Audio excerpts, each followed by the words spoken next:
اے نبی جی منتظر ہے یہ دل مضطر، نور رحمت سے ہو روشن سب ہمارے گھر۔ اے نبی جی ہو کرم کی ایک نظر ہم پر۔ الصلاۃ والسلام علی رسولہ الکریم وعلی آلہ وصحبہ اجمعین۔ عزیز طلبہ اور طالبات اور میرے محترم بھائی بہنوں دوستو، ہم زندگی خود لے کر نہیں آتے اور نہ ہی خود موت کا پیالہ پیتے ہیں، کوئی اور ہے جو پیدا بھی کرتا ہے، زندگی کی مختلف مہلتیں دیتا ہے اور جب چاہتا ہے واپس بلا لیتا ہے۔ تو یہ زندگی کا فلسفہ کیا ہے؟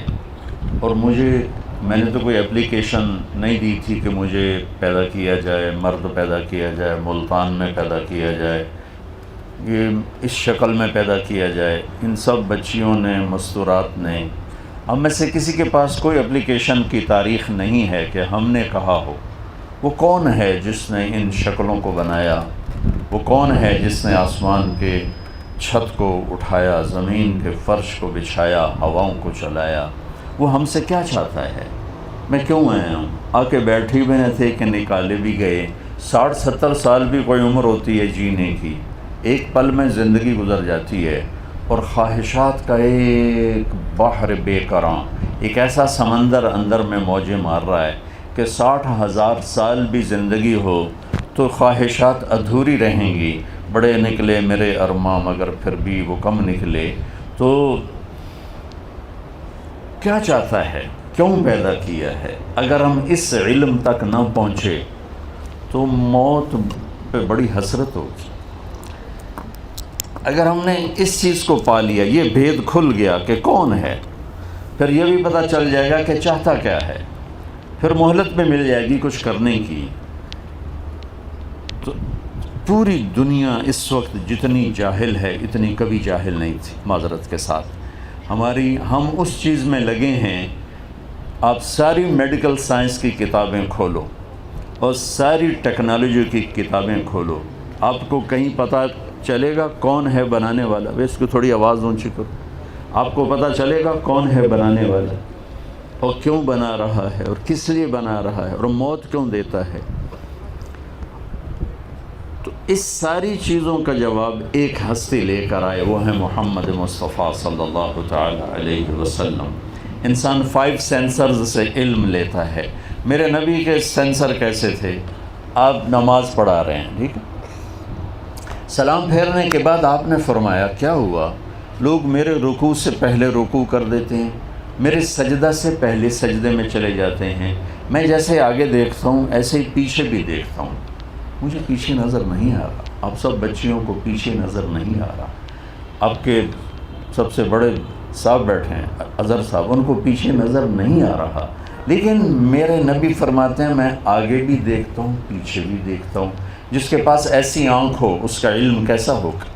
پھر یہ تو وہ چھوٹی بات میں نے بتائی، آپ نماز پڑھا رہے تھے اور آپ یوں مصلی پر کھڑے تھے اور آپ نے چلنا شروع کیا، مصلی پہ چلنا شروع کیا، نماز پڑھا رہے ہیں، تلاوت ہو رہی ہے، اور آپ یہ آ رہے ہیں، یہ آ رہے ہیں، یہ آ رہے ہیں، یہ آ رہے ہیں، اور یہاں دیوار آ گئی۔ محراب آپ دیکھتے ہیں اور یہ مینار، یہ پہلی صدی میں نہیں تھے، یہ عمر بن عبدالعزیز رحمۃ اللہ علیہ، بنو امیہ کے خلیفہ بنے، انہوں نے محراب بنوائی اور مینار بنایا۔ اب دیوار کے ساتھ لگ کے اب نماز ہو رہی، تھوڑی دیر بعد آپ نے پیچھے ہٹنا شروع کیا، یہ ہٹتے جا رہے ہیں، ہٹتے جا رہے ہیں، ہٹتے جا رہے ہیں، ہٹتے جا رہے ہیں، اور مصلی کے کنارے پر آ کے کھڑے ہو گئے اور آپ نے نماز پوری فرمائی۔ نماز کے بعد صحابہ نے کہا یا رسول اللہ یہ کیا کیا ہے؟ ہم نے تو آج تک کبھی دیکھا نہیں آپ کو۔ مجھے اس خیمے کی چھت کے اوپر نظر کچھ نہیں آ رہا، آپ سب میرے ساتھ ہیں، آپ میں سے کسی کو اوپر نظر نہیں آ رہا۔ اور میرے نبی نے فرمایا کہ میں جب نماز پڑھا رہا تھا تو میرے اللہ نے میرے سامنے جنت کھول دی۔ جنت کہاں ہے؟ 7ویں آسمان سے شروع ہوتی ہے اور اللہ کے عرش کو جا کر اس کی چھت لگتی ہے. اور ایک ہستی ایسے ہیں جو مسجد میں کھڑے ہو کر 7 آسمان کو چیر کر مسجد کو دیکھ رہے ہیں. ان کا علم کیسا ہوگا؟ اور پھر اس کے بعد انہوں نے کہا کہ آپ پیچھے کیوں ہٹے؟ کہا پھر اللہ نے مجھے جہنم دکھائی. جب مجھے جنت دکھائی تو اس کے پھلوں کے گچھے انگوروں کے مجھے لٹکتے نظر آئے، میں آگے ہو گیا. پھر مجھے جہنم دکھائی، اس کی آگ کے شعلے دیکھ کر میں ڈر کے پیچھے ہو گیا. اور پھر یہ بھی بہت چھوٹی چیز ہے، جنت اور جہنم بھی. میرے نبی نے اپنے اللہ کو دیکھا. ثم دنا فتدلی فکان قاب قوسین او ادنی. قاب قوسین آپ سنتے ہی ہوں، سنا ہے؟ قاب قوسین آتا ہے نا؟ کیا کہتے ہیں قاب قوسین؟ کیا ہوتا ہے؟ آپ کو میں فزیکلی دکھاتا ہوں. عربوں میں لڑائی ہوتی تھی اور صدیوں لڑتے رہتے تھے. پھر جب کبھی صلح ہوتی تھی تو صلح کا اظہار کیا ہوتا تھا؟ ادھر سے ایک عرب سردار اٹھتا، ادھر سے دوسرے قبیلے کا سردار اٹھتا. یوں سمجھیے یہ کمان ہے، یہ کمان ہے. وہی آواز گئی. یہ کمان ہے اور یہ کمان کے اوپر وہ تانت ہے جس کو تانت کہتے ہیں. وہ ہوتی تھی، آنت ہوتی تھی، بکرے کی آنت ہوتی تھی، کھینچ کے مارتے تھے. تو یہ عرب سردار یوں آتا کہ اپنی کمان کو یوں کرتا تھا اور ادھر سے دوسرا عرب سردار اپنی کمان کو یوں لا کر یوں ملا دیتا تھا.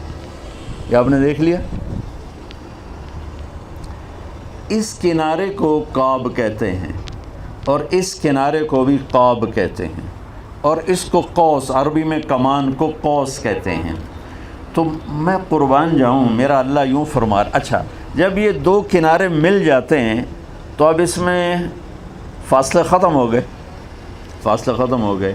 یہ اعلان ہوتا تھا کہ بھائی ہماری دشمنیاں ختم ہو گئیں، ہمارے فاصلے ختم ہو گئے، ہم آپس میں دوست بن گئے.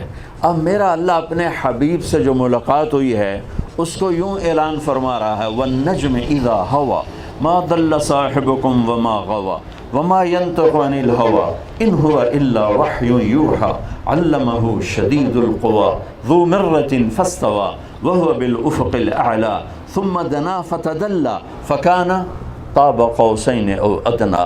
جیسے 2 کمانیں آپس میں ملتی ہیں اور فاصلے ختم ہو جاتے ہیں، میرا محبوب مجھ سے ایسے ملا کہ 2 کمانوں کی طرح میرے اور اس کے درمیان فاصلے ختم ہو گئے. اس کے بعد فرمایا او ادنی. اس کے بعد کوئی قریب ہونے کا فاصلہ موجود ہے؟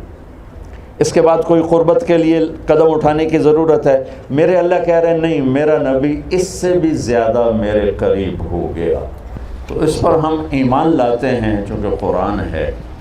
سمجھیں گے آخرت میں ہی جا کر کہ او ادنا کا کیا مطلب ہے کہ یہاں پہنچنے کے بعد فاصلے تو مٹ گئے، پھر اللہ کہہ رہا ہے اس سے بھی زیادہ میرے محبوب میرے قریب ہوئے اور سر کی آنکھوں سے اللہ کو دیکھا. جس ہستی میں اتنی طاقت ہو کہ سر کی آنکھوں سے اللہ کو دیکھ لے. موسیٰ علیہ السلام نے اللہ سے عرض کی: یا اللہ ارنی انظر الیک، تجھے دیکھنا چاہتا ہوں. لن ترانی، موسیٰ نہیں دیکھ سکو گے. یہ تو قرآن ہے. اور حدیث میں ہے لن یرانی حی الا مات، موسیٰ زندہ دیکھے گا مر جائے گا. ولا رطب الا تفرق، کوئی تر دیکھے گا خشک ہو جائے گا. ولا یابس الا تدہرہ، کوئی خشک دیکھے گا بکھر جائے گا. انما یرانی اہل الجنہ، مجھے دیکھنا ہے تو موت کا انتظار کر، جنت میں تو مجھے دیکھ پائے گا، اس سے پہلے نہیں. تو نے کہا نہیں یا اللہ. موسیٰ علیہ السلام لاڈلے نبی تھے، یا اللہ ایک دفعہ بس. تو اللہ نے کہا چلو ٹھیک ہے، تیرا شوق پورا کر دیتا ہوں. تیرے اوپر نہیں، پہاڑ پہ اپنی نور کی ایک تجلی ڈالوں گا، پھر اگر وہ سہ گیا تو بھی سہ جائے گا. فلما تجلی ربہ للجبل، جب پہاڑ پہ تجلی پڑی، جعلہ دکا، سارا پہاڑ ریت ہو گیا اور موسیٰ علیہ السلام بے ہوش ہو کے گر گئے. کتنے دن بے ہوش رہے اللہ ہی جانتا ہے. یہ میرے رب کے نور کی طاقت ہے. اور میرے نبی کے سامنے سے اللہ نے سارے پردے ہٹا دی اور آمنے سامنے ہو کر گفتگو ہو رہی ہے. السلام علیکہ ایھا النبی، اے میرے محبوب آپ کا رب آپ کو سلام پیش کرتا ہے. سبحان، کیا بڑی بات، کیا بڑی بات. آپ کا رب آپ کو سلام پیش کرتا ہے. تو آپ کہہ رہے ہیں التحیات للہ والصلوات والطیبات، میرا جینا مرنا جان مال ہر شے میرے مولا تیرے لیے ہے. اور اللہ کہہ رہے ہیں السلام علیک ایھا النبی ورحمۃ اللہ وبرکاتہ. اور وہاں گفتگو ہو رہی ہو، کتنی احادیث بھری پڑی. میں معراج کا واقعہ نہیں سنا رہا، میں سنا رہا ہوں کہ میرے نبی کی پرواز کیا ہے اور میرے نبی کا علم کیا ہے. آپ پیدا ہو رہے ہیں، ویسے بھی شفا بنت اسد، آپ بھی سب ڈاکٹر بن رہے ہیں. اس زمانے کی لیڈی ڈاکٹر کو ہمارے دیہاتوں میں دائی کہتے ہیں، دائی.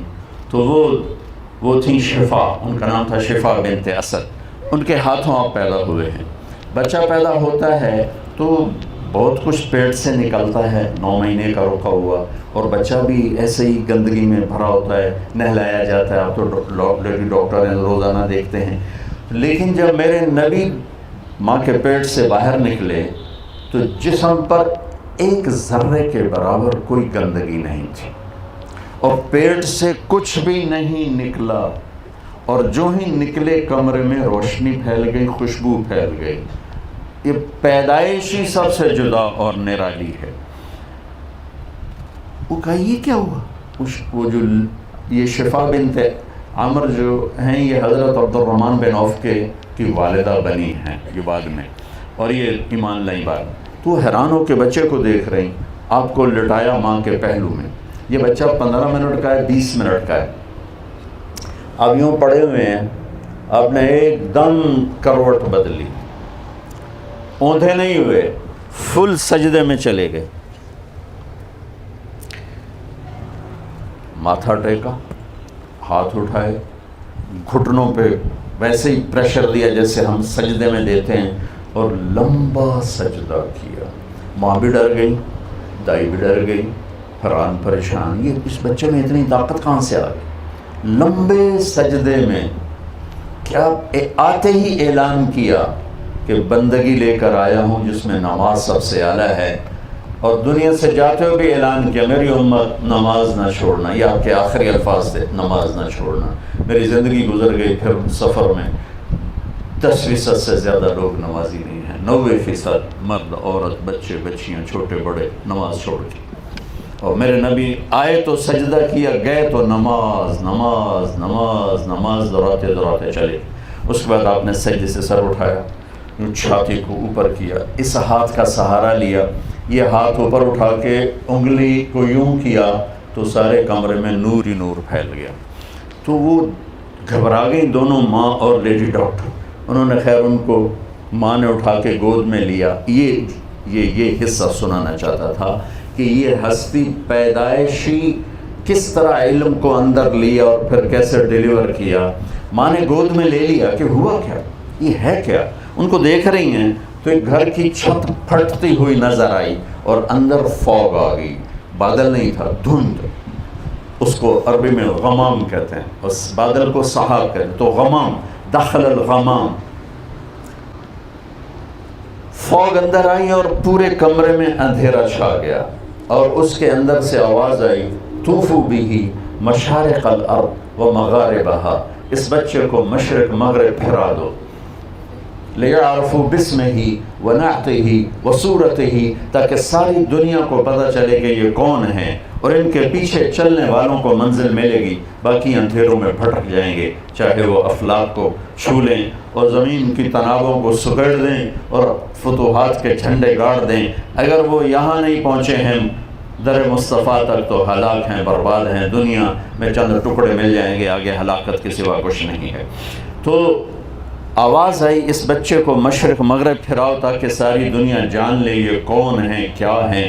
ان کے پیچھے چل کے مجلس ملے گی، میں کامیابی ملے گی. اب اگلے جملے آپ سب بچے بچیاں اور سارے حضرات غور سے سنو. فرمایا اسے آدم کے اخلاق دو، اسے شیش کی معرفت دو، اسے نوح کی شجاعت دو، اسے ابراہیم کی دوستی دو، اسے اسماعیل کی قربانی دو، اسے صالح کی فصاحت دو، اسے لوط کی حکمت دو، اسے اسحاق کی رضا دو. اسے یعقوب کی اسحاق کی بشارت دو، اسحاق کی رضا دو، اسے یوسف کا حسن و جمال دو، اسے موسیٰ کا جاہ و جلال دو، اسے دانیال کی محبت دو، اسے الیاس کا وقار دو، اسے ایوب کا دل دو، اسے داؤد کی شیریں زبان دو، اسے یونس کی اطاعت دو، اسے یحییٰ کی پاک دامنی دو، اسے عیسیٰ کا زہد دو، اور تمام نبیوں کو جو دیا وہ اس نبی کے اندر اتار دو۔ پیدائش کے 1 گھنٹے میں تمام نبیوں کا علم لے کر 63 برس ایک ہستی نے پرواز کی، وہ ہمارے پاس یہ پیغام لے کر آئے، ان ربکم اللہ۔ کون ہے پیدا کرنے والا؟ کچھ پتہ نہیں۔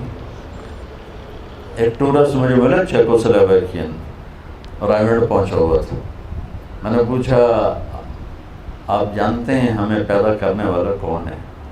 کہنے لگا اسی کو ڈھونڈتا پھرتا ہوں، ابھی تک تو نہیں ملا۔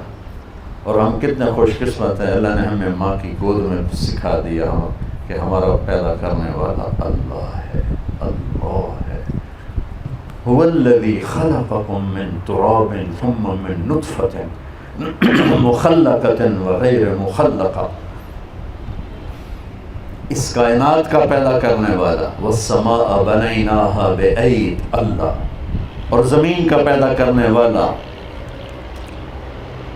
والارض فرشناها، زمین کا پیدا کرنے والا، والارض وما طحاها، زمین کا پیدا کرنے والا، والارض بعد ذلك طحاها، زمین کو بچھانے والا، والارض وما طحاها، اس کے اندر پہاڑ گاڑنے والا، والجبال ارساها، اس میں پانی کے ذخیرے جمع کرنے والا، فاسکناہ فی الارض، اور اس کو اندر سے نکال کے باہر لانے والا، وفجرنا الارض عیونا فالتقى الماء على امر قد قدر، آسمان کو بادلوں سے بھرنے والا، والسحاب المسخر بین السماء والارض، آسمان سے بارش برسانے والا، انا صببنا الماء صبا، زمین کو پھاڑنے والا، ثم شققنا الارض شقا، پھر زمین سے سب کچھ نکالنے والا، فانبتنا فیہا حبا وعنبا وقضبا وزیتونا ونخلا وحدائق غلبا وفاکہتا وابا، یہ سب اللہ ہے، سب اللہ ہے۔ پھر گٹھلی دانے کو پھاڑنے والا،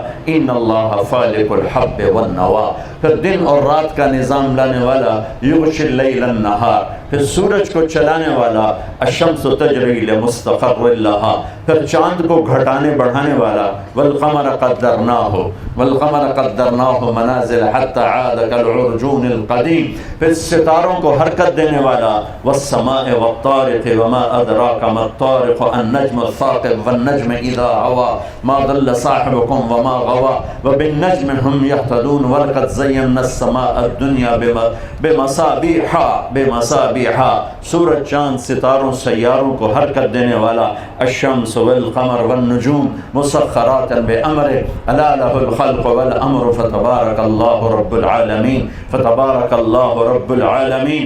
کڑوے پانی بنانے والا، ھذا ملح اجاج، میٹھے پانی بنانے والا، ھذا عذب فرات، اس میں مچھلیاں پیدا کرنے والا، تاکلوا منہ لحما طریا، اس میں موتی پیدا کرنے والا، تستخرجوا منہ حلیۃ تلبسونها، پھر مجھے پیدا کرنے والا، واللہ خلقکم من تراب ثم من نطفة ثم من علقة، تیرے رب نے تجھے مٹی سے نکالا، مٹی سے غذا میں ڈالا، غذا سے گندے پانی میں ڈالا، گندے پانی سے ماں کے پیٹ میں ڈالا، پھر ثم خلقنا النطفة علقة فخلقنا العلقة مضغة فخلقنا المضغة عظاما فكسونا العظام لحما ثم انشأناه خلقا آخر، پھر میرا رب یہ شکلیں دے کر ہمیں دنیا میں اس نے بھیجا۔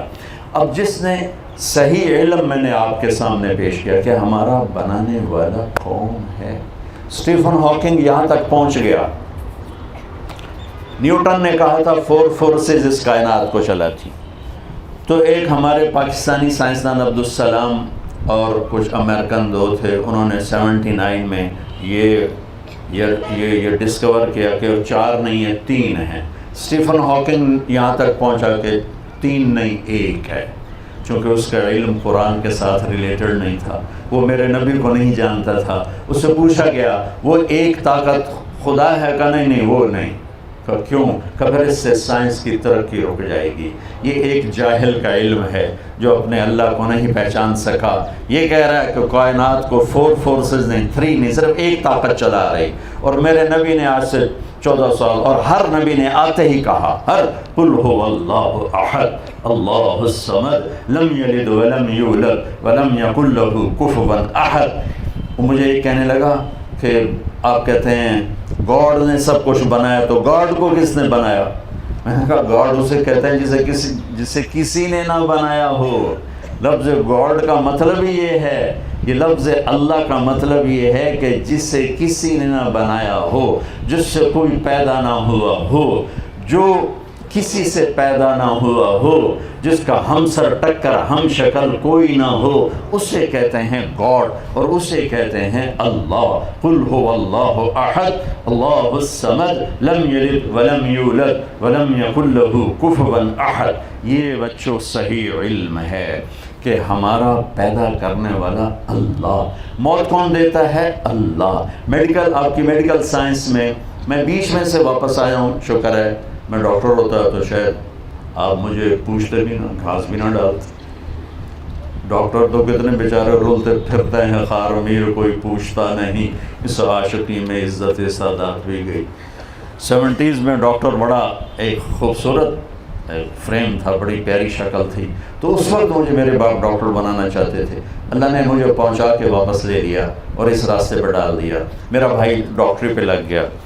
تو وہ کبھی جب ہم اکٹھے ہوتے کہتے مجھے تیرے فیوچر کا بڑا فکر ہے، تیرا کیا بنے گا؟ میں کہا میں تو مولوی ہوں، میں تو پین کے بھی کھا لوں گا، تو فکر کر اپنا.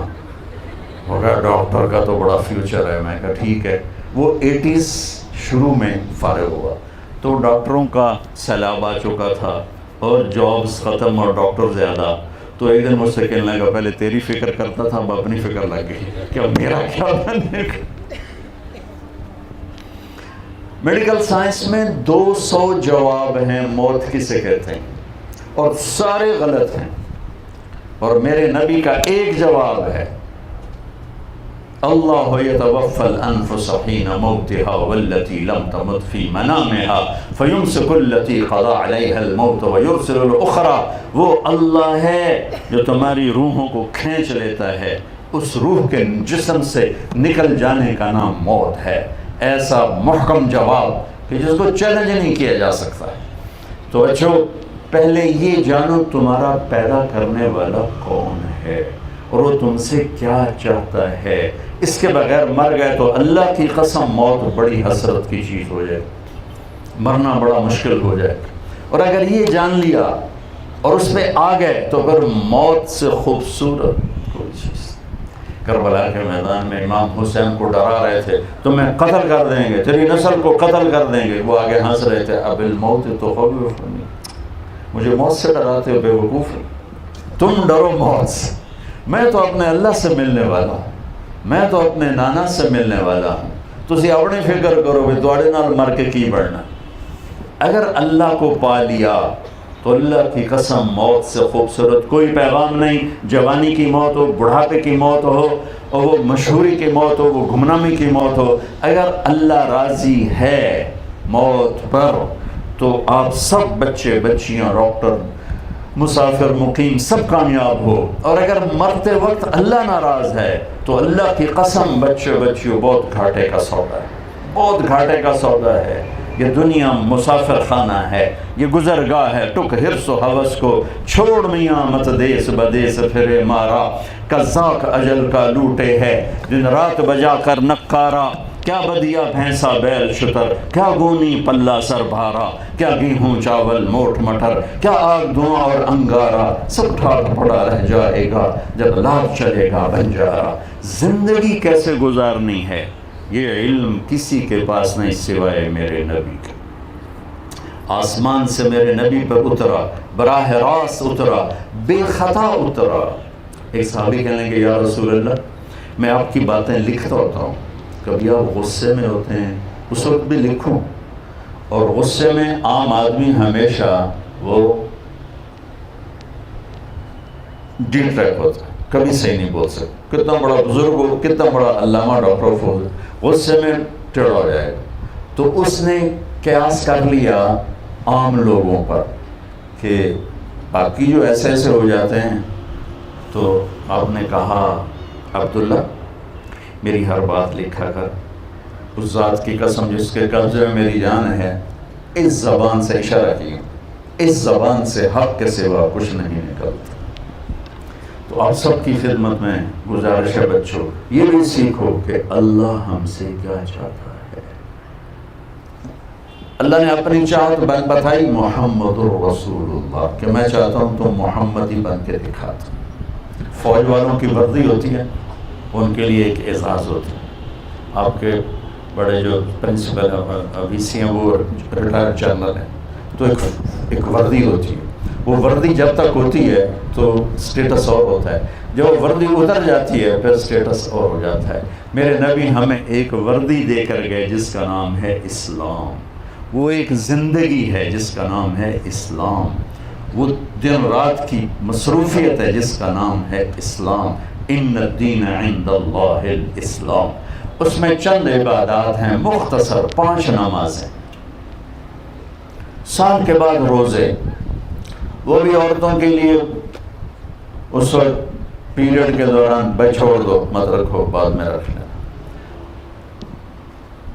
حج اور زکوٰۃ پیسے والے کا کام ہے، وہ مالدار غریب کا کام نہیں ہے۔ نماز ایک ایسی چیز ہے جس میں کوئی معافی نہیں ہے، کسی طرح کوئی، سوائے بے ہوش ہو جائے یا پاگل ہو جائے تو معافی ہے، اور نہ کوئی معافی نہیں ہے۔ اور 1440 سال، اب 1440 ہجری ہے، اگر کوئی وقت نماز کے چھوڑ دینے کا مجھے نظر آتا ہے تو کربلا کی جنگ نظر آتی ہے، کہ ظلم و ستم جس عروج پہ تھا نہ پہلے ہوا نہ بعد میں ہوا، اور مظلوم جس عروج پہ تھا نہ پہلے ہوا نہ بعد میں ہوا۔ اور جب نماز کے لیے جب سورج ڈھلا یوں اور امام عالی مقام کی نظر پڑی سورج ڈھل گیا ہے، تو آپ نے ایسے اشارہ کیا، زہیر آپ کے غلام شمر سے کہو نماز پڑھنی ہے، سبحان، نماز پڑھنی ہے۔ تو انہوں نے آگے بڑھ کے اسے کہا چند لمحے رک جاؤ، نماز پڑھنے تو اس کمبخت نے کہا ہماری تلوار چلے گی، تم پڑھو یا نہ پڑھو۔ تو انہوں نے آ کر کہا کہ جی چھٹی نہیں ہے۔ تو آپ نے فرمایا وہ جنگ نہیں روکیں گے، ہم نماز نہیں چھوڑیں گے، ہم یہ پیغام دیں گے کہ اس حال میں بھی سجدہ نہیں چھوٹ سکتا، زیر خنجر بھی یہ پیغام سنایا۔ تو بچوں ایک بات یہ ہے کہ اپنی زندگی میں نماز کو داخل کرو۔ میرے نبی کا فرمان ہے سب سے زیادہ اللہ اپنے بندے کو پیار سے دیکھتا ہے جب وہ سجدے میں ہوتا، جب وہ سجدے میں ہوتا۔ اور اللہ کی قسم جنت میں کسی بندگی کا شوق نہ ہوگا سوائے نماز، لیکن یہ لذتیں وہاں نہیں ملیں گی۔ نماز کے اندر کھڑے ہونا، رونا، گڑ گڑانا، مانگنا، یہ موت پر ختم ہو جائے گا۔ معاذہ عدویہ کی موت آ رہی تھی، ایک بڑی خاتون تھی، رونے لگی۔ کسی نے پوچھا کیوں رو رہے ہو؟ کہا آج کے بعد نماز نہیں پڑھ سکوں، نماز سے آج جدائی ہو رہی ہے۔ اور جب جنت میں اللہ کا دیدار ہوگا تو اللہ تعالیٰ جب سامنے آئیں گے تو سارے جنتی مرد عورت کہیں گے کہ یا اللہ ہمیں تو پتہ ہی نہیں تھا آپ اتنے بڑے مقام والے ہیں، یا اللہ آپ ہمیں ایک سجدے کی اجازت دے دیں، صرف ایک سجدہ۔ تو اللہ تعالیٰ جواب میں فرمائیں گے کہ بچوں کہ میرے بندو سجدے میں نے معاف کر دیے، جاؤ بس تم دنیا میں جو نمازیں تم نے پڑھ لیں بس وہی کافی ہیں، جاؤ میں نے سجدے معاف کر دیے۔ جنت میں بھی طلب نماز کی ہوگی۔ نماز کے بعد اللہ نے پہلی امتوں کو 2 نمازیں دیں، فجر کی 2 رکعت، عصر کی 2 رکعت۔ تلاوت کوئی نہیں، صرف تسبیح، مسجد کوئی نہیں، اپنی اپنی عبادت کا، باجماعت نماز کوئی نہیں، اذان کوئی نہیں، 2 رکعت فجر، 2 رکعت عصر، بہت مختصر اور بے کیف سی، لیکن ہمیں 5 نمازیں دی، اذان دی، مسجد دی، باجماعت نماز دی مردوں کے لیے، تلاوت دی، پورے حضرت عثمان امیر المومنین تھے، حرم شریف میں تھے مکہ حج کے لیے، تو آ کے نفلوں کی نیت باندھی اور سورۃ فاتحہ کے بعد الف لام میم ذالک الکتاب سے قرآن کو پڑھنا شروع کیا، اور والناس پہ جا کے ایک رکعت میں پورا قرآن پڑھ کے رکوع کیا۔ ہمیں اللہ نے ایسی نماز دی ہے۔ تو یہ کہ میں آپ سب بچے بچیوں سے، آپ کے بڑوں سے عرض کرتا ہوں، نماز نہ چھوڑو، یہ ہماری پہچان ہے، یہ ہماری مدد کا وسیلہ اور ذریعہ ہے۔ اور رمضان کے روزے ہیں، زکوٰۃ ہے، زکوٰۃ دینے والا سخی نہیں ہوتا اور بخیل بھی نہیں ہوتا۔ جب آپ زکوٰۃ سے بڑھ کے دیتے ہیں پھر سخاوت آتی ہے۔ اور اللہ کے بندے بڑے غریب ہیں، مالدار ہو یا متوسط ہو، اللہ کے نام پہ دیا کرو، کہ اللہ کو سخی سے پیار ہے چاہے نافرمان ہو، اور بخیل سے اللہ کی دوستی نہیں چاہے تہجد گزار ہو۔ اور زکوٰۃ دینے کی حد تک آدمی سخی نہیں بنتا، بخیل بھی نہیں بنتا، بیچ میں آ کے کھڑا ہو جاتا ہے۔ بیچ میں ایک کچھ ہے نا ہماری مخلوق، جو نہ مرد ہے نہ عورت ہیں، بیچ والے ہیں۔ نوشیروان کا پوتا تھا خسرو پرویز، جس نے ہمارے نبی کا خط پھاڑا، تو اس کے دربار میں ایک مچھیرا مچھلی لے کر آیا، مچھلی اس کو بڑی پسند آئی، تو شاہی ترنگ ان کا 4000 دینار دے دو۔ 4000 دینار وہ 20 کروڑ روپیہ بنتا ہے۔ تو اس کی بیگم نے اس کے کان میں کہا، اتنے پیسے مچھلی پہ دے دیے تو خزانہ خالی کرو گے؟ اس نے کہا کیا کروں گا، واپس لو۔ کہا کیسے واپس لوں، میں بادشاہ ہوں، میں کہہ چکا ہوں، اب کیسے واپس لوں؟ کہا تم اس کو بلا کے پوچھو یہ مچھلی نر ہے یا مادہ؟ اگر وہ کہے نر ہے تم کہنا بھائی ہمیں مادہ چاہیے تھی، پیسے واپس کرو، مچھلی لے جاؤ۔ اگر کہے مادہ ہے تم کہنا بھائی ہمیں نر چاہیے تھا، یہ پیسے واپس اور مچھلی لے جاؤ۔ ہاں ٹھیک، گھبراؤ ہے، وہ آ گیا۔ بولو یہ مچھلی نر ہے یا مادہ؟ وہ بھی کوئی سمجھدار تھا، ان کا حضور یہ خسرا ہے نہ نر ہے۔ اس نے کہا 4000 اور دے دو۔ تو اس کی بیوی کا نام شیری تھا، وہ بڑی غصے میں آئی، انہوں نے کہا یہ تو آگے سے بھی کام بڑھ گیا۔ تو جب وہ لے کے جا رہا تھا تو 1 دینار گر گیا، تو اس نے وہ بھی اٹھا لیا۔ تو شیرین تو پہلے ہی اتار کھائے بیٹھے، کہا دیکھا دیکھا یہ کیسا کنجوس بے غیرت ہے، 8000 دینار اس کی 8 نسلوں کو کافی ہے، اور ایک گرا ہے وہ بھی نہیں چھوڑا، یہ اس قابل ہی نہیں اس کو دیا جائے، واپس لو۔ پھر اس کو بلا لیا، اور ہم نے تمہیں اتنا دے دیا تھا تو اب کیا ضرورت تھی اس 1 دینار کو اٹھانے کی؟ انہوں نے کہا حضور اس پہ آپ کے نام کی مہر تھی، کسی کا پاؤں پڑ جاتا تو بے ادبی ہوتی، اس لیے میں نے اٹھا لیا۔ انہوں نے کہا 4000 اور دے دو۔ تو آپ سب سے کہتا ہوں اللہ کو سخی سے پیار ہے، بخیل سے نفرت ہے۔ الٹا کھڑا ہو کے بھی وظیفے پڑے گا نا، اللہ اس سے پیار نہیں کرے گا۔ اور ایک شیطان کی بات یاد آ گئی، ابلیس ملا ایک بنی اسرائیل کے عادت سے، انہوں نے کہا یار ایک راز کی بات تو بتا دے۔ کہ کیا؟ کہ تیرے یار کتنے ہیں، تیرے دوست کتنے ہیں؟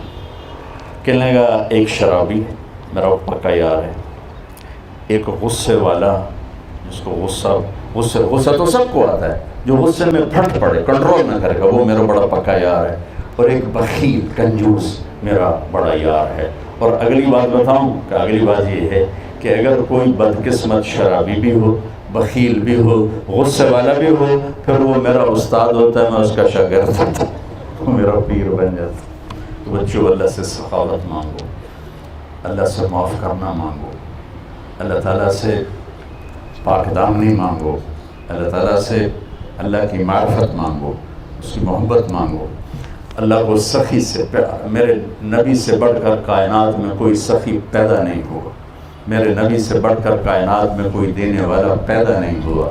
اور آج غربت کا دور ہے، صرف زکوٰۃ پہ نہ رہو، زکوٰۃ کے علاوہ خرچ کرو، کتنے کسی کی دعا ملے گی اور آپ کا بیڑا پاک ہو جائے گا۔ اور اس کے بعد عبادات کے بعد زندگی کا دوسرا پہلو ہے، وہ ہے دن رات کیسے گزرے۔ تو آپ سب بچے بچیاں بیٹھے ہو، گھر کی زندگی ماں باپ سے شروع ہوتی ہے، بلکہ ماں باپ سے پہلے بیوی، خامد اور بیوی سے شروع ہوتی ہے۔ کائنات کا جو پہلا رشتہ اس دنیا میں قائم ہوا وہ ماں باپ نہیں تھا، بہن بھائی نہیں تھا۔ کائنات کا پہلا رشتہ جو قائم ہوا وہ خامد اور بیوی کے تھا آدم اور حوا. آدم اور حوا اللہ تعالیٰ نے انہیں نکاح کے ساتھ ایک رشتے میں جوڑا، نکاح کے ساتھ جوڑا. اور آدم علیہ السلام اور حوا، آپ سب کو معلوم ہوگا کیونکہ بڑی مشہور بات ہے، یوسف علیہ السلام دنیا میں سب سے حسین مرد آئے، ان سے حسین کوئی نہیں آیا. یہ بات بہت کم معلوم ہوگی کہ عورتوں میں جو آج تک پیدا ہوئیں، جو آگے پیدا ہوں گی، سب سے حسین عورت حضرت حوا پیدا ہوئی. تو ان کی ہائٹ تھی 130 فٹ، 130 فٹ ہائٹ تھی، جو جنت کی ہائٹ ہے. 130 فٹ جنت کی ہائٹ. 130 فٹ پر ہی اللہ تعالیٰ نے آدم علیہ السلام کو اور حضرت حوا کو پیدا کیا. پھر جو ٹائم ہے یہ بھی ایک طرح کی آری ہے جس نے کاٹتے کاٹتے ہمیں چھوٹا کرتے کرتے کرتے ہمارے قد یہاں تک پہنچا دیے. جب اللہ جنت میں ڈالے گا تو دوبارہ 130 فٹ پہ ڈال دے گا. 130 فٹ مرد کا بھی قد ہوگا، 130 فٹ عورت کا. ایک عرب میں حدیث بیان کر رہا تھا، ایک نوجوان کہنے لگا مولانا صاحب اتنے بڑے قد کی ضرورت کیا ہے؟ تو میں نے کہا جنت کی جو حور ہے نا وہ 130 فٹ کی ہے، تو 5 فٹ کا چلا گیا تجھے تو جیب میں ہی ڈالے. اور پھر وہ اس کا ایک شلوار کرتا نہیں ہوتا، وہ 100 جوڑے پہنتی ہے. 100 یہ اللہ پہنائے گا. 100. اچھا یہاں تو یہ ویسٹ کوٹ ذرا اس وقت ہیوی لگ رہی، گرمی ہے، تو 100 جوڑوں کا وزن کون اٹھائے گا؟ تو اللہ تعالیٰ نے جنت کے کپڑوں کو جو بنایا ہے وہ نور کے دھاگے سے بنایا ہے، اور نور میں وزن نہیں ہوتا، نور بے وزن ہوتا ہے. لہذا 100 پہنو 1000 پہنو تو وزن نہیں ہوگا. تو میں نے کہا وہ کسی ایک جیب میں ڈال کے بھول گئی، 100 جیب میں ڈھونڈتے ڈھونڈتے تیرا ویسے ہی دم اڑ جائے گا. اس لیے اللہ کی تقسیم پہ راضی رہو. 130 فٹ اصل قد ہی اسی میں ہے. وہ ایک مراسی کو اس کے مالک نے کہا یہ میرا گھوڑا ہے، اس کی مالش کر. مراسی بڑی نازک قوم میں وہ تھوڑی دیر تو مالش کرتا رہا. جب اس کا مالک گھر گیا وہ جا کے سو گیا. پیچھے چور گھوڑا کھول کے لے گئے. صبح اٹھا تو گھوڑا غائب. ان کہا لگا آج میں ماریا گیا. تو گھر گیا اور گھر سے خرگوش لا کر اس کو رسے سے باندھ کر مالش شروع کر دی اس نے. تھوڑی دیر میں ذمہ دار نکلا، اوے وہ میرا گھوڑا کتنے کہ یہ کھل ہوتا ہے. بے وقوف ہے، گھوڑا ہے. وہ تو خرگوش ہے کہ نہیں صحیح گھوڑا ہے. ساری رات مالش کی تھی تو گھس گھس گھس گھس گھس خرگوش بن گیا. تو پیسج آف ٹائم نے ہمیں گھسا گھسا گھسا کے 5-6 فٹ پہ آ کے کھڑا کیا ہے. ہماری بعد والی نسل اس سے بھی نیچے چلی جائے گی، اور جب اللہ راضی ہو کر جنت دے گا تو پھر 130 فٹ کی ہائٹ پر اللہ تعالیٰ لے جائے. تو پہلا رشتہ جو اللہ تعالیٰ نے خامد اور اس کائنات میں قائم کیا وہ خامد اور بیوی. اب یہ زندگی کیسے گزرے؟ یہ اللہ کی قسم دنیا میں گھر ٹوٹے پڑے ہیں، خاندان ٹوٹے پڑے ہیں، اور مغربی دنیا نے شادی ویسے ہی چھوڑ دی کہ ان کو پتہ ہی نہیں ہے کہ زندگی گزارنے کیسے. زندگی برداشت کا نام ہے، زندگی صبر کا نام ہے، زندگی درگزر کا نام ہے. اگر آپ دنیا میں کسی کے دل میں جگہ پیدا کرنا چاہتے ہو تو اس کی ماننا شروع کر دو، اس کی برداشت کرنا شروع کر دو، جگہ بن جائے گی. اگر آپ منوا کے چلنا چاہو گے تو گھر ٹوٹ جائے گا. منوا کے چلنا چاہو کہ گھر ٹوٹ جائے گا. جواب دینے کی عادت پڑ گئی، گھر ٹوٹ جائے گا، معاشرہ ٹوٹ جائے گی، نظام ٹوٹ جائے گا. چپ رہنا وہ لقمان علیہ السلام کا فرمان ہے کہ میں بولنے پہ کبھی نہیں پچھتایا، میں جب پچھتایا چپ رہنے پہ پچھتایا. اور یہ اتنا بڑا رشتہ ہے کہ میرے نبی نے فرمایا علی طلاق سے بچنا. جب ناجائز طلاق دی جاتی ہے اللہ کا عرش کانپ اٹھتا ہے. طلاق سے بچنا. اوہ کتنے گھر اجڑ گئے کہ اپنے نبی کی زندگی نہیں جانتے. بس بچہ ڈاکٹر بن گیا شادی کر دو، بچی ڈاکٹر بن گئی شادی کر دو. انسان بھی ہے کہ نہیں ہے؟ ہمارے ماحول میں یہ نہیں دیکھا جاتا کہ انسان کیسا ہے، وہ بچی اپنی صفت میں کیسی ہے، وہ اپنی صفات میں کیسا ہے. اب لوگ جو پڑھے لکھے لوگ ہیں وہ پوچھتے ہیں تعلیم کتنی ہے، تاجر لوگ پوچھتے ہیں کاروبار کیسا ہے، جاب والے پوچھتے ہیں نوکری کیا کرتا ہے. میرا زمیندارہ تعلق ہے تو زمیندار پوچھتے ہیں زمین کتنی ہے. تو میرے خاندان میں ایک بہت نیک بچی، بہت خوبصورت، اس کی منگنی ہوئی. میں نے اس کی خالہ سے پوچھا, وہ سارے یہاں دی مشترکہ خالہ ہے. میں کہا ماسی پنجابی میں خالہ. میں کہا ماسی چھوڑ کے ہو جائے, لڑکا کیسا ہے؟ کتنی آسان بات ہے, ماسی چھوڑ کے ہو جائے. مجھ سے کہیں گے پترو دے 14 مربع 14. اب میں کیا پوچھ رہا ہوں, میں نے دہرایا, میں نے کہا ماسی چھوڑ کے ہو جائے کہ پترو دے 14 مربع 14. میں نے تیسری دفعہ کہا, میں نے کہا ماسی میں پوچھتا پیا چھوڑ کے ہو جائے کہ پتر دسی تا جاننی ہے تینوں سوری نہیں لگتی پی 14 مربع ہوتی. میں کہا مربع نال پرناونا ہے یا اس بندے نال پرناونا ہے؟ یہ میرے دیس کا سٹیٹس ہے شادی کا. وہ یہ نہیں دیکھتے کہ انسانیت کتنی ہے, وہ دیکھتے ہیں پیسہ کتنا ہے, شکل تو 4 دن کے بعد ساری کشش ہی ختم ہو جاتی. صرف ایک چیز کی کشش باقی رہتی ہے, وہ اخلاق, وہ خدمت, وہ محبت, وہ میٹھا بول. میٹھے بول سے دنیا خرید لو. میں نے ایک سکیچ بنایا, میری زندگی بچوں سفروں میں گزر گئی, 50 سال سے پھر رہا ہوں, اور 30 سال سے زیادہ, 20 سال تو پڑھائی میں گزرے, 30 سال سے مسلسل پھر رہا. تو بسوں کے پیچھے عجیب و غریب جملے لکھے ہوتے ہیں. نئی بس کے پیچھے لکھا ہوتا ہے ویکھ چال چکوری دی, ویکھ ٹور چکوری. اچھا میں کہتا تھا پتہ نہیں یہ کیوں لکھتے ہیں. جب میں زامبیا گیا تو وہ ہمیں جنگل لے گئے, وہاں وہ 10,000 25,000 کلومیٹر کا جنگل ہے, 3-4 ملکوں کو گھیرے ہوئے. تو ہمیں جنگل دکھانے لے گئے, رات میں ہم جنگل میں ٹھہرے. تو وہاں میں نے زندگی میں پہلی دفعہ ویسے تو چکور دیکھا تھا پنجرے میں, لیکن وہاں چکور آزاد دیکھا. تو اس کی جو میں نے چال دیکھی تو میں نے کہا ہمارے بسوں والے صحیح لکھتے ہیں ویکھ ٹور چکوری دی. کیا نخرہ ہے. جب وہ پرانی ہو جاتی ہے تو لکھا ہوتا ہے ہارن دے کر پاس کریں. جب تھوڑی اور پرانی ہوتی ہے تو لکھا ہوتا ہے یا پاس کر یا برداشت کر. اور جب وہ اور پرانی ہو جائے تو ایک ملنگ بنا ہوتا ہے, لکھا ہوتا ہے نہ چھیڑ ملنگانوں. اور جب وہ دوبارہ رنگ روغن ہو کے آ جائے تو لکھا ہوتا ہے خدا نے ایک بار پھر دلہن بنا دی.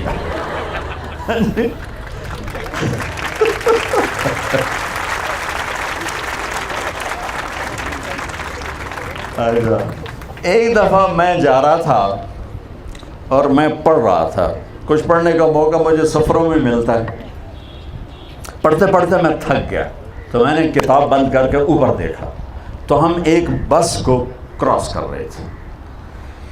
یہ کوئی کسووال کے قریب, میرا گاؤں میاں چنو کے ساتھ ہے, تو کسووال کے قریب ہم نے کراس کیا. بہت پرانی بات ہے. تو وہاں اس کے پیچھے میں نے ایک جملہ دیکھا جس نے یہ ساری چیزیں صاف کر دیں, اور کیا خوبصورت جملہ تھا. وہ لکھا ہوا تھا دل, بہت بڑا کر کے دل.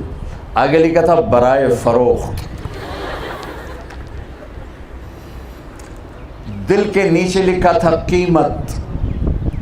آگے لکھا تھا ایک میٹھا بول.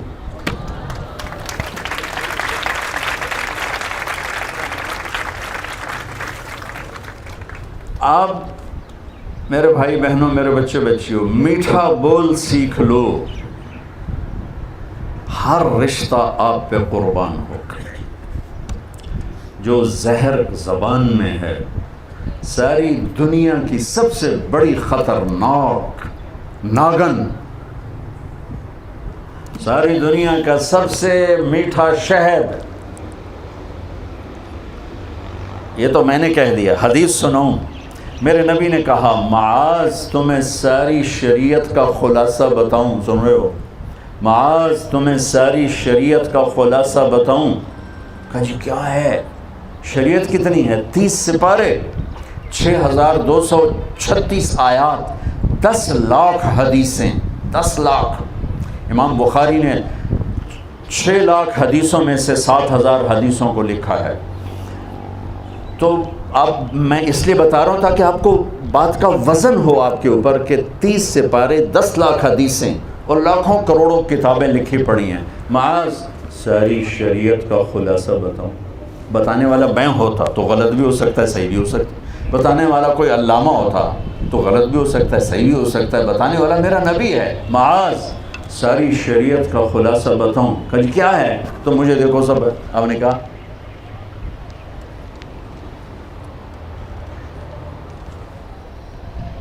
اپنے زبان باہر نکال کے فزیکلی کر کے دکھایا، چونکہ مشکل کام ہے، دنیا پھری ہے، بڑے بڑے نیک دیکھے ہیں، زبان پہ قابو پانے والا نہ کوئی مرد دیکھا نہ کوئی عورت دیکھی۔ نہ دیکھنے کا مطلب یہ نہیں کہ دیکھا ہی نہیں، بہت کم، بہت کم، بہت کم۔ اور زندگی کو خوبصورت بنانا ہے تو بچوں، میرے بھائیوں، میری بہنوں، میری بچیوں، اور آپ سب بچیوں سے خاص طور پہ اس لیے کہتا ہوں کہ ہمارے پاکستان بر صغیر کا سسرال بہت ظالم ہے، درد سے کہہ رہا ہوں، سسرال بہت ظالم ہے۔ چپ رہنا سیکھو گی تو زندگی گزرے گی، جواب دینا سیکھے تو زندگی خراب ہو جائے۔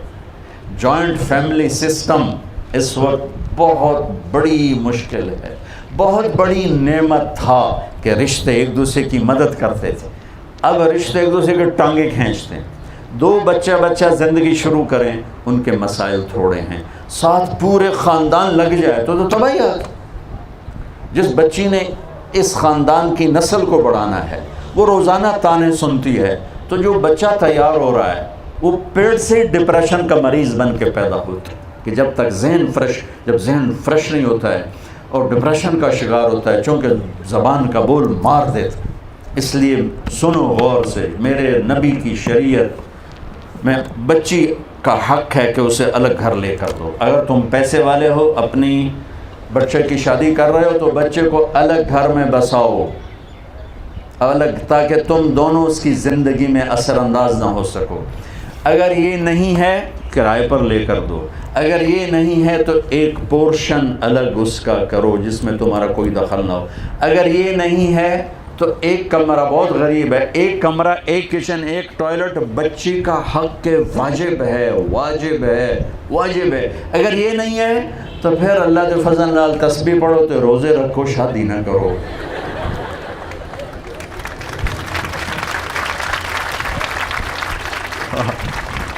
کسی کی بیٹی کو برباد نہ کرو، بیچاری تانے سن سن برباد ہو جائے۔ یہ اس کا حق کے واجب ہے کہ اس کے لیے الگ گھر ہو، الگ گھر نہیں، الگ کمرہ ہو، الگ کچن ہو، تاکہ آپس میں لڑائی کم ہو، آپس میں لڑائی کم ہو۔ اور میں درد سے کہہ رہا ہوں، ہمارا سسرالی معاشرہ سنگ دل ہے۔ کیا وجہ ہے؟ شریعت کا نہیں پتہ ہے۔ میرے نبی نے تعریف فرمائی مدینے والوں کی، آپ نے کہا یہ جو میرے مدینے والے ہیں یہ بڑے اچھے صحابہ ہیں، ان کے گھر میں کسی کی بیٹی آ جائے تو اسے پتہ ہی نہیں چلتا سسرال میں ہوں یا اپنے ماں باپ کے گھر ہوں، اتنا اچھا سلوک ملتا ہے۔ اور ایک خامند بیوی ہے، میرے نبی نے فرمایا، دونوں کو بیلنس کر کے بتاؤں گا، میرے نبی نے فرمایا شریف آدمی بیوی کو عزت دیتا ہے اور کمینہ آدمی بیوی کو ذلیل کرتا ہے۔ اور میں کمینہ بن کے نہیں رہنا چاہتا، میں شریف بن کے رہنا چاہتا ہوں۔ دوبارہ سنو، عربی میں پہلے سنا تھا، یغلبن الکریم ویغلبہن اللئیم لأن اکون کریما مغلوبا احب الی من ان اکون غالبا لئیما۔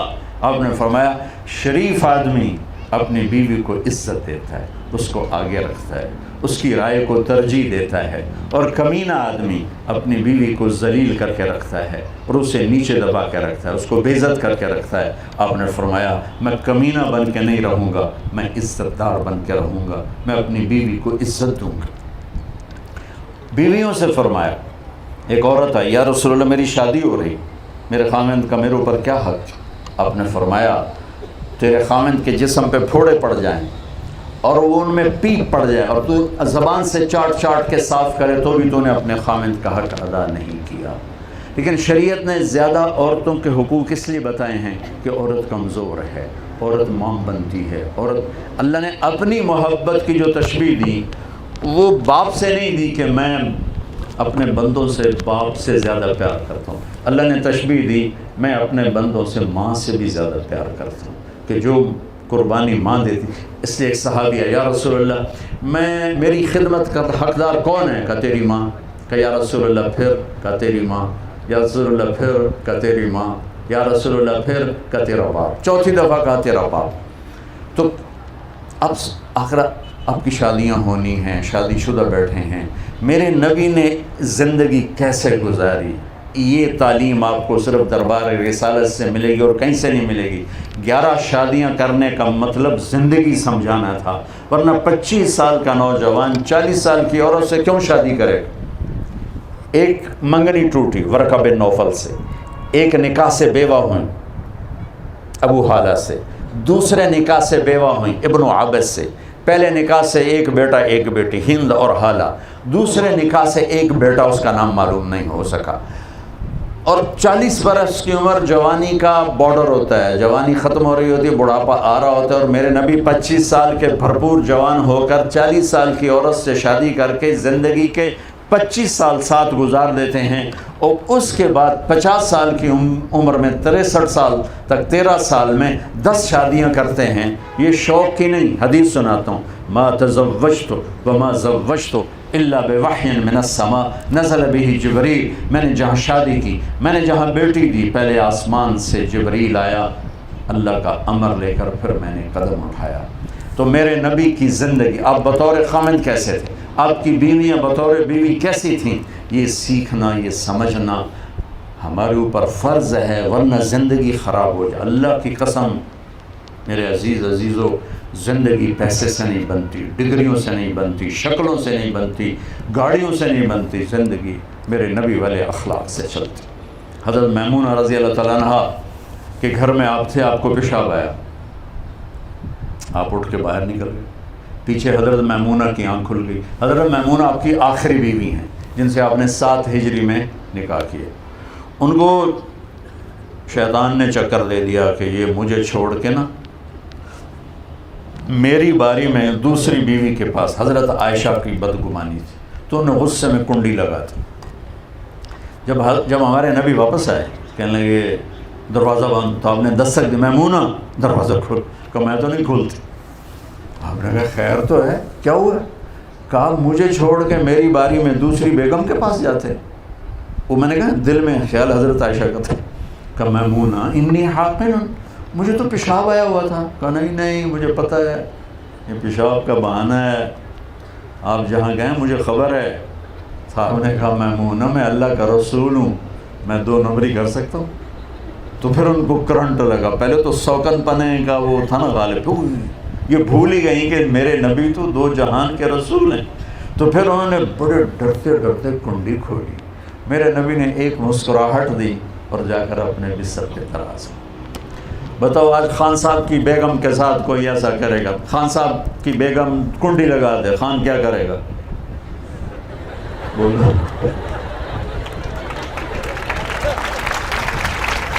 تو خان کو چھوڑو، کوئی پنجابی کو آزما لو، سندھی کو آزما لو، بلوچ کو آزما لو، کسی کو آزما لو، کنڈی لگا دے اور پھر کہ نہیں کھولتی۔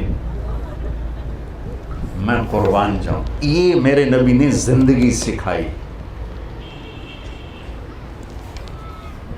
10 لاکھ حدیثوں میں 10,000 ہیں عبادات پر اور یہ حلال حرام پر، اور 90 باقی 10,000 نکال دو 10 لاکھ میں سے، 9,90,000 حدیثیں زندگی سکھانے پر ہیں کہ زندگی کیسے گزاریں۔ کیونکہ اچھا ڈاکٹر بننے سے آپ اچھے انسان نہیں بن سکتے، اچھا تاجر بننے سے آپ اچھے انسان نہیں بن سکتے۔ اچھا انسان بنیں گے جب آپ نبی والی غلامی پہ آئیں گے، اچھی خاتون بنیں گے، اچھی لڑکی بنو گی جب آپ نبی کی بیگمات کی زندگی پہ رہو گی، اور وہ زندگی میرے نبی نے انتہائی خوبصورت کر کے گزاری۔ حضرت عائشہ کو لقمے بنا کے کھلاتے تھے، یہ اظہار عشق صرف سکھانے کے لیے تھا۔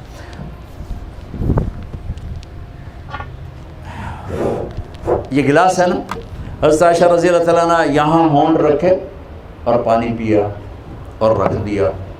میرے نبی گلاس اٹھاتے، جہاں حضرت عائشہ کے ہونٹ لگے ہوتے تھے وہاں ہونٹ لگا کے پانی پیتے تھے۔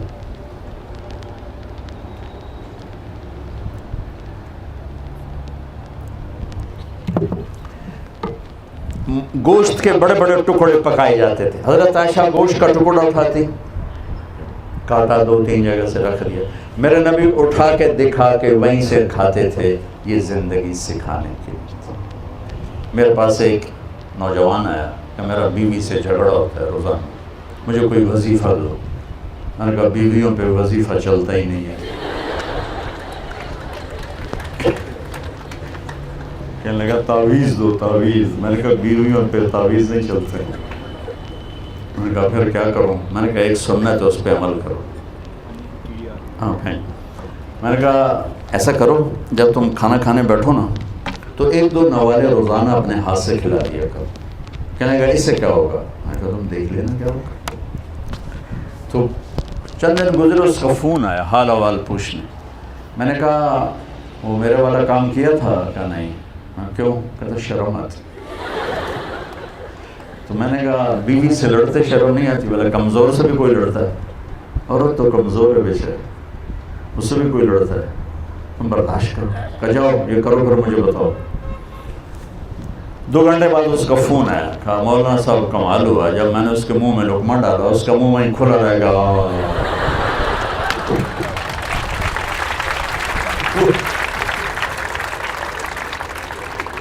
وہ کہنے لگی تو خود تو یہ کر نہیں سکتا، تو مجھے بتا تمہیں کس نے پٹی پڑھائی؟ کہنے لگا مجھے مولوی طارق جمیل نے پٹی پڑھائی. اور اس نے ایسے جھولی اٹھا لی، جھولی ویسے تمہارے لیے دعا کرنے لگی. جتنے رشتے ہیں سب اس زبان کے میٹھے بول سے آباد ہوتے. میرا راجپوت فیملی سے تعلق ہے. ہماری ایک شاخ ہے رنگڑ، بڑے یکھڑ ہوتے ہیں، بہت یکھڑ. تو میں نے ایک دوست کو فون کیا تو وہ گھر پہ تھے نہیں، تو ان کی بیگم نے کہا ہے نہیں. میں نے کہا بتا دینا میں نے فون کیا. تو بعد میں وہ مجھے کہنے لگے کہ مولانا صاحب بڑا لطیفہ ہو. میں نے کہا کیا ہوا؟ میں نے کہا جب میں گھر آیا تو میری بیگم نے کہا وہ تھا مولوی کا فون آیا تھا. میں نے کہا کون سا مولوی؟ کہ وہی جس نے تمہیں رنگڑ سے انسان بنا دیا.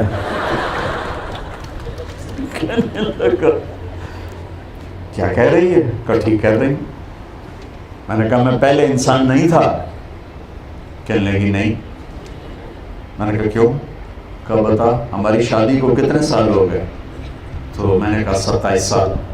کا قسم کھا 27 سال میں ایک دفعہ ہنس کے بولا ہے میرے ساتھ؟ 27 سال ایک دفعہ ہنس کے بولے ہو؟ تو کہا میں سب کو جانے لگا کہ نہیں کوئی نہیں بولوں. کہ اس کے بعد تو تم نے بولنا شروع کیا، کوئی میٹھا بولنا شروع کیا. ایک اور اس سے بھی مزیدار لطیفہ ہے. ہماری جماعت چلتی تھی تو میں معاشرت کو میں بہت کھولتا ہوں. تو ہمارے ساتھ ایک دوست تھے فوت ہو گئے، ان کا نوکر ڈرائیور ساتھ ہوتا تھا، وہ 60+ ہوگا. تو وہ مجھ سے نا ایک دن اپنی سرائکے میں کہنے لگا مولانا صاحب میں اپنی بیگم نو آکھیا ہوں میرا دل ہے تینوں منجی تے باواں تیرے پیر دھوتے وہ پانی پیواں. تو اس میں نے آکھیا لکھ لعنت اس آخرت 50 سال تو مینوں لتر مارن تے ہن مینوں پیا نہیں ہے آنا میں تیرے پیر دھوتے پیواں. کہ مینوں پتہ ہی کوئی نہ ہی پہلے بھئی بیویاں نال بھی چنگا کریندا میں تو ایو سنیا ہے بھئی لتر چ رکھو. کہ مجھے پتہ ہی اب چلا ہے کہ بھئی بیویوں سے بھی اچھا سلوک کیا جاتا. تو گھروں کے مسائل کسی بھی رشتے کو آپ بچانا چاہتے ہیں تو ایک لطیفہ بھی ہے، واقعہ بھی ہے. میرے گھر کا واقعہ ہماری دھوبن تھی ماسی شریفہ مارگی بیچاری رحمۃ اللہ علیہ. وہ آئی میری بہن کے پاس کہ بی بی میریاں نوواں بڑیاں لڑدیاں میرے نال، میں نے کوئی تمیز دے ساریاں میریاں نوکر بن جاؤں. تھی وہ خود شیرنی اللہ کے فضل سے، سب کو آگے لگایا ہوا تھا، لڑتی خود تھی وہ. تو میری بہن کو تو پتہ تھا کہ مسئلہ تھا ماسی شریفہ دا نوواں دا کوئی نہیں. تو اس نے ایک تعویذ لکھا، پھر اس کو رول کیا کہ ماسی شریفہ اے تعویذ بڑا زبردست ہے، بڑا خطرناک بھی ہے. جس نے لڑائی شروع ہوئے تو ایتھے رکھ کے چک مار رہے ہیں، بولنا نہیں.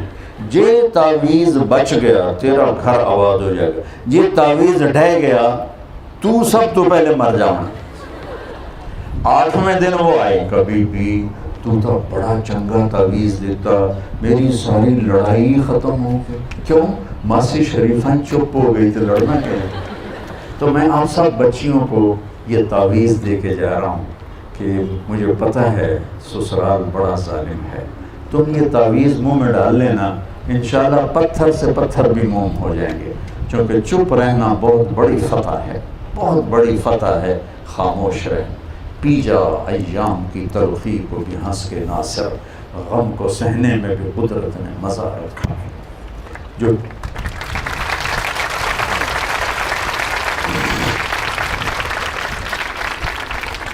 پھر والدین کا رشتہ ہے تو میرے نبی نے فرمایا، میرے نبی قاب قوسین، میرے نبی جنت کی چابی ہاتھ میں، میرے نبی اللہ کا جھنڈا ہاتھ میں، میرے نبی اولین و آخرین کے سردار، میرے نبی حبیب اللہ، کسی نبی کا نسب آدم تک محفوظ نہیں، میرا نبی محمد بن عبداللہ بن عبد المطلب بن ہاشم بن عبد مناف بن قصی بن کلاب بن مرہ بن کعب بن لبی بن غالب بن فہر بن مالک بن نضر بن کنانہ بن خزیمہ بن مدرکہ بن الیاس بن مضر بن نزار بن معد بن عدنان بن اود بن حمیصہ بن سلامان بن عوس بن بوز بن قموال بن ابی بن عوام بن ناشد بن حزا بن بلداس بن یدلاف بن طابق بن جاحم بن ناحش بن ماقی بن عیفی بن عبقر بن عبید بن الدعاء بن حمدان بن سنبر بن یثربی بن یحزن بن یلحن بن ارعوى بن عزی بن زیشان بن عیسى بن اقنار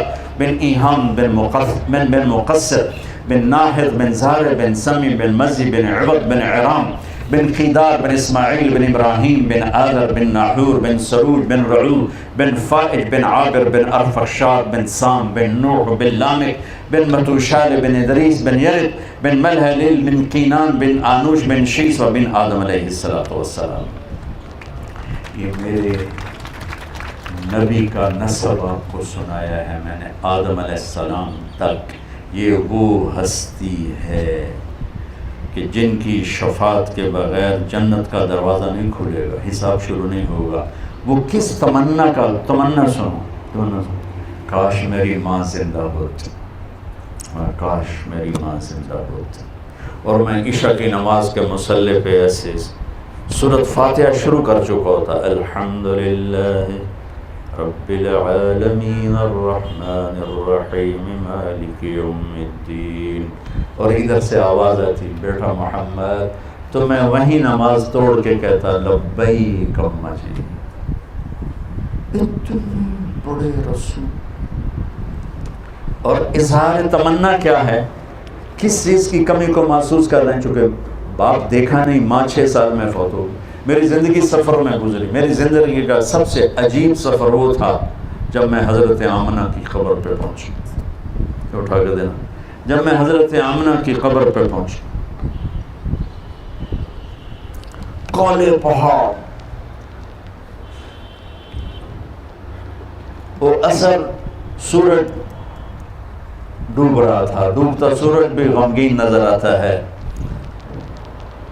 اور وہ ماما چاروں طرف دیکھ رہا تھا۔ سن 2000 انسان نام کی شے نہیں تھی، 1400 سال پہلے کیا ہوا ہوگا جب میرے نبی کی ماں نے دم توڑا ہوگا، اور اوپر پہاڑی ہے، اس سے 15-20 فٹ اور اونچی ہوگی۔ جب ان کو پتھروں میں دبا کے نیچے اترے ہیں ایک باندی ساتھی ام ایمن، تو آپ نے ہاتھ چھڑایا اور دوڑ لگائی۔ کاش آپ جا کے دیکھو، پہاڑی پہ چڑھ گئے، پیچھے ام ایمن دوڑتی ہوئی آئیں، تو وہ منظر تھا کہ مینا کے پہاڑ، وہ ابوا کے پہاڑ بھی موم ہو رہے تھے، میرے نبی ماں کی قبر کو چمٹے ہوئے ایسے پڑے تھے، ایسے۔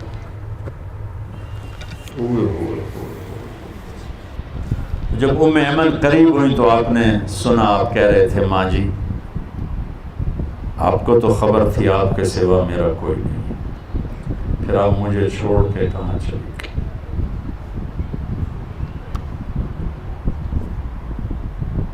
میں ہزاروں دفعہ یہ قصہ سنا چکا ہوں، 18 سال سے سنا رہا ہوں، ہر دفعہ میرا یہ حال ہوتا ہے۔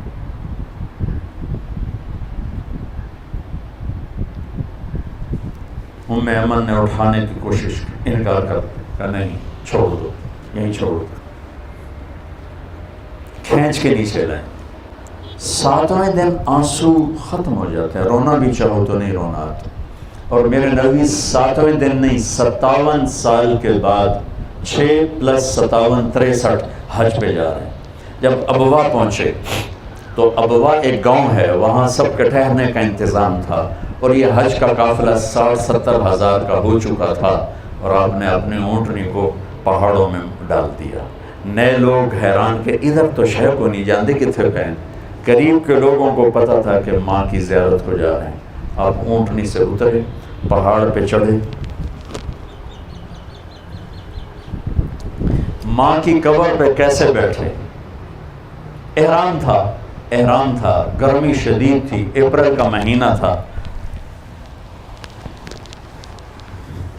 یوں جیسے بچے بیٹھتے ہیں، گھٹنے اٹھائے، ہاتھ گھٹنوں پہ رکھے اور سر گھٹنوں میں دیا۔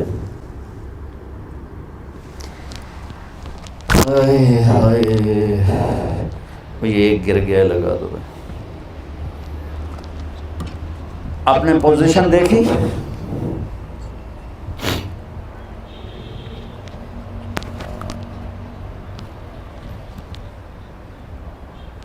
مجھے اس کیفیت میں جو میں نے آپ کو فزیکلی کر کے دکھائی، شدید گرمی تھی، شدید، اور آپ مسلسل روتے گئے، اتنا روئے کہ آپ کا احرام بھیگ گیا، داڑھی بھیگ گئی، سینہ بھیگ، روئے جا رہے۔ اور پھر کب اٹھے پتہ نہیں، لیکن اعلان فرمایا کہ میں آج رات اپنی ماں کے پاس گزارا۔ ماں باپ تھوڑی مدت کے ساتھی ہوتے ہیں، چلے جاتے ہیں، انہیں دکھ دے کے بھیجنے والوں سے بڑا بد نصیب کوئی نہیں ہوتا ہے۔ میرے نبی سے پوچھا گیا، یا رسول اللہ قیامت کب آئے گی؟ تو آپ نے فرمایا اللہ کو پتہ ہے۔ کہا کوئی نشانی بتا؟ تو آپ بچیاں غور سے سننا، بچیاں، یا رسول اللہ کوئی نشانی بتا دیں؟ تو آپ نے فرمایا جب بیٹیاں بھی ماؤں کو ذلیل کریں گی تو کیا ہوتا ہے؟ جب بیٹیاں بھی ماؤں کو ذلیل کریں گی تو کیا ہوتا ہے؟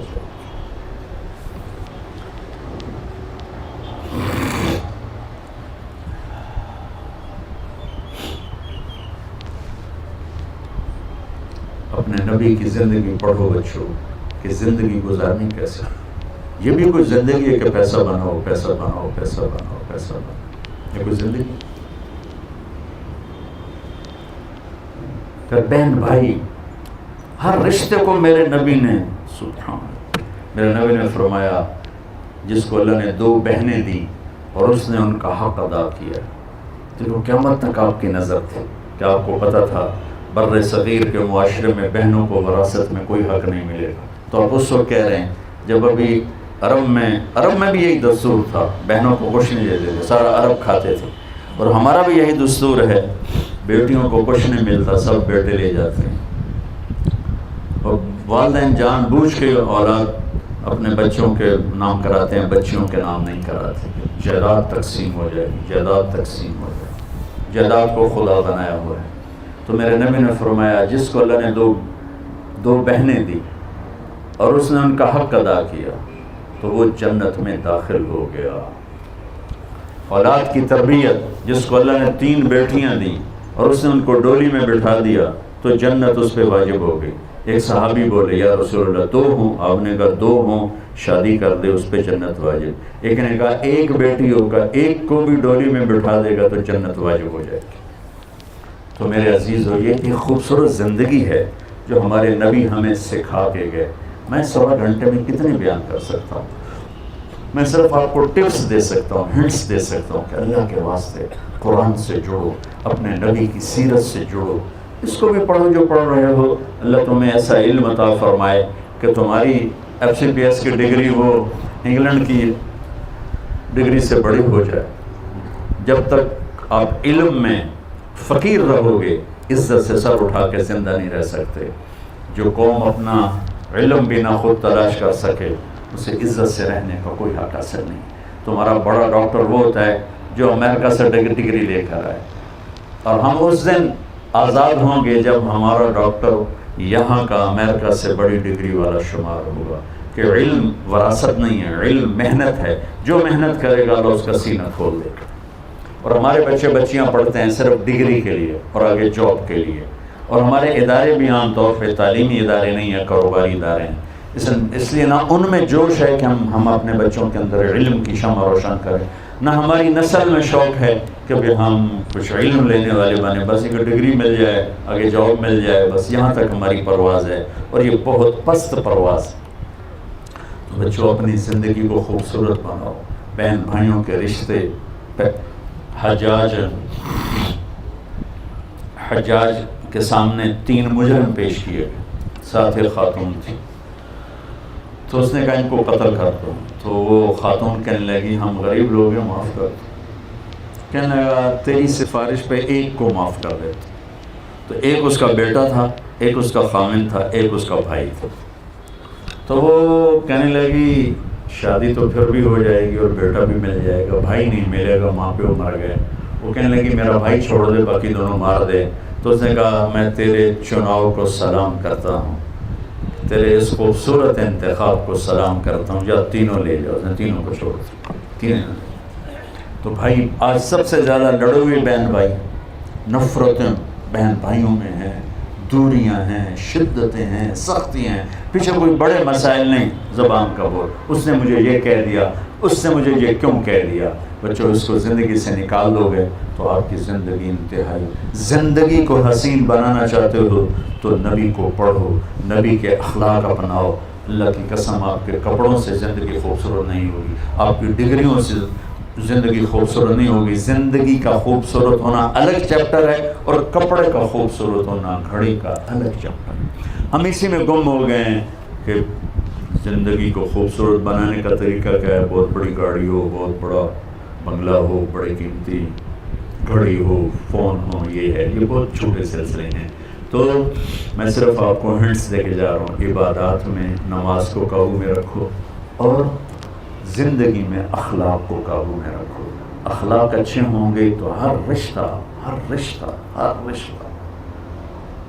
وہ قیمتی بن جائے گا، خوبصورت بن جائے گا۔ معاف کرنا سیکھو، درگزر کرنا سیکھو، سہ جانا سیکھو، گالی کے جواب میں چپ رہنا سیکھو، کسی کی غیبت نہ کرو، کسی کی برائی نہ کرو۔ تو نیت کرتے ہو سارے؟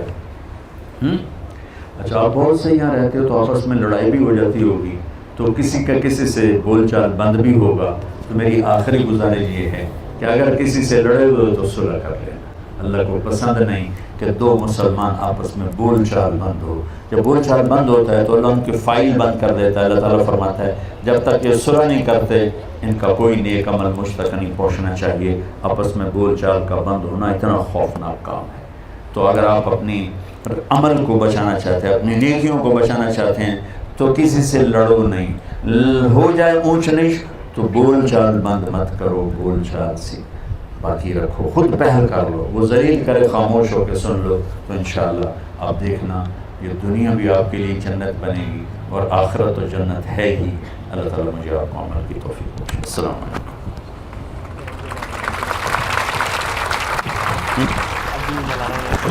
اچھا یہاں بیٹھیں۔